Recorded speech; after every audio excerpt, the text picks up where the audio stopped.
Baiklah, kali ini saya akan menjelaskan psikotes menggambar rumah. Ya, jadi tugasnya gambarlah sebuah rumah. Nah, perhatikan hal berikut ini sebelum menggambar rumah. Yang pertama, garis dan dinding mewakili ego seseorang. Garis dan dinding yang terlalu samar menunjukkan ego yang lemah. Sedangkan bila terlalu tebal menunjukkan kecemasan yang berlebihan. Jadi wajar-wajar aja bikin garis rumahnya. Yang kedua, atap mewakili fantasi. Jika peserta tes terlalu memperhatikan atap, artinya dia terlalu memperhatikan fantasi dalam kehidupannya. 3. Pintu dan jendela mewakili keterbukaan untuk berinteraksi dengan orang lain dan berinteraksi dengan lingkungan. Jika peserta tes menggambar gorden atau penutup jendela lain, maka diartikan dia kurang terbuka dan kurang suka berinteraksi dengan orang lain. Pintu dan jendela yang terbuka menandakan orang tersebut sangat terbuka dan sangat suka berinteraksi dengan orang lain. Yang keempat, tanah tempat berpijaknya rumah mewakili penerimaan terhadap kenyataan. Jika peserta tes menggambar tanah tempat berpijaknya rumah, ini merupakan bahwa dia dapat menerima realita atau kenyataan hidup dengan baik. Nah, berikutnya akan saya berikan contoh-contoh gambar rumah ya. Tes Baum atau tree test. Petunjuk, gambarlah pohon berkayu. Tidak diperbolehkan menggambar pohon kelapa, pohon pisang, bambu, semak belukar, dan jenis tanaman monokotil. Setelah selesai menggambar, tuliskan nama pohon tersebut di halaman kertas sebaliknya. Waktunya 10 menit. Ya. Jawabannya, terdapat 5-9 aspek dari tes ini yang akan dievaluasi.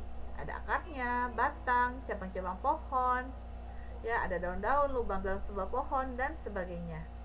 Terdapat dua versi tes dari menggambar pohon. Yang pertama, calon karyawan diminta menggambar pohon berkambium atau dikotil, bercabang dan berbuah. Peserta tes tidak diperbolehkan menggambar pohon jenis bambu, pisang, semak belukar, ataupun jenis tanaman monokotil lainnya. Jadi ya, kamu bisa gambar pohon mangga, jambu air. Versi kedua, peserta diharuskan menggambar jenis pohon berkayu tanpa kriteria yang jelas, namun merujuk pada jenis tanaman dikotil. Versi ini memiliki pengecualian sama dengan versi yang pertama, yakni pohon jenis bambu, pisang, dan semak belukar. Jadi nggak boleh gitu ya, gambar pohon pisang, rumput-rumputan, dan yang seperti itu. Pada tes psikotes ini, penguji akan menyuruh kamu untuk menggambar pohon di kertas ukuran A4. Aturan yang harus kamu taati dalam tes ini adalah tidak diperkenankan untuk menggambar pohon kelapa atau tumbuhan yang berukuran kecil. Adapun gambar pohon yang harus kamu buat adalah pohon yang memiliki ranting. Sama halnya dengan menggambar manusia, pada tes ini bukan dinilai dari keindahannya, melainkan penguji akan melihat karakter dan kepribadian kamu. Maka dari itu, gambarlah pohon dengan proporsional dan sesuai dengan instruksi. Bagian pohon yang memang kecil, kamu gambar kecil, dan bagian yang besar, kamu gambar yang besar. Dan gambarlah sebuah pohon yang memiliki komponen yang lengkap, dari mulai akar, batang, ranting, daun, bunga, sampai dengan buah. Nah, selanjutnya, berilah nama dari pohon yang sudah kamu gambar. Tulis nama tersebut di bawah gambar ke pohon. Ya, jadi gambarlah sesuai dengan kemampuan kamu yang lengkap, detil, dan proporsional. Ya, walaupun kamu nggak bisa gambar, yang penting sesuai dengan kemampuan kamu.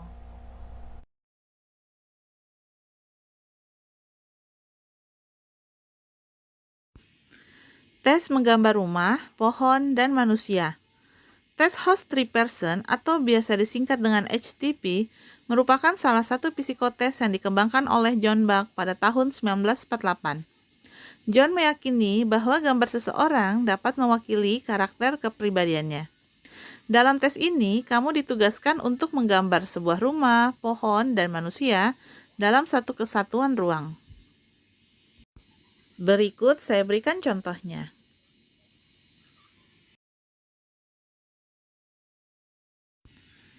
Jika kamu sangat ingin untuk lolos dalam psikotes, carilah dahulu bidang pekerjaan yang memang sesuai dengan karakter dan passion kamu. Jika kamu sudah menemukannya, Maka percayalah, ketika kamu melamar ke sebuah perusahaan, maka tipe psikotes apapun akan bisa kamu kerjakan dengan mudah dan hasilnya pun memuaskan.